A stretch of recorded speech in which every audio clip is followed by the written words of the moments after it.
Good morning. आज हम एक बहुत ही हॉट टॉपिक और सेंसिटिव टॉपिक के ऊपर बात करेंगे और वो है स्टीरॉयड।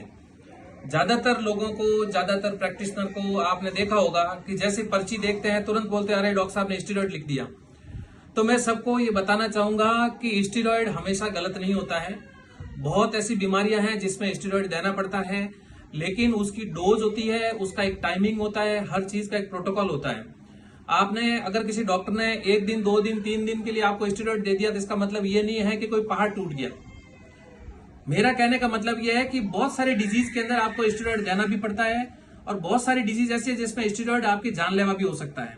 तो ये आपके डॉक्टर है वो डिसाइड करेंगे, उन्होंने कितनी डोज दी है, कैसे देना है, वो आप अपने डॉक्टर पे भरोसा कीजिए। आपने अगर एक पर्ची के अंदर देख लिया अरे स्टेरॉइड लिख दिया मतलब डॉक्टर साहब ने गलत प्रिस्क्रिप्शन दे दिया, बिल्कुल भी नहीं है। आपके डॉक्टर ज्यादा अच्छे से जानते हैं आपके बारे में। नुकसान कब होता है? नुकसान आप बिना बताए अगर स्टेरॉइड ले रहे हैं या फिर स्टेरॉइड की दवाइयां कंटिन्यूअसली आप लिए जा रहे हैं बिना परामर्श के, या फिर ऐसी जगह से ट्रीटमेंट ले रहे हैं जिनको स्टेरॉइड के बारे में नॉलेज ही नहीं है।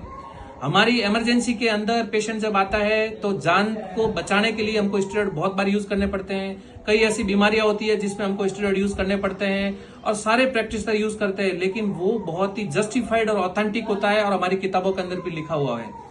लेकिन अगर उसी स्टेरॉइड को आप बिना परामर्श के ले रहे हैं, बार बार ले रहे हैं, ज्यादा डोज में ले रहे हैं, तो आपके 50 तरह के साइड इफेक्ट कर सकते हैं। इसीलिए आप अपने डॉक्टर का जब चयन करें तो ढंग से करें। और स्टेरॉइड अगर शॉर्ट टाइम के लिए दिया गया है तो आप उसको बिल्कुल ही टेंशन फ्री रहे, उससे कोई साइड इफेक्ट नहीं होता है।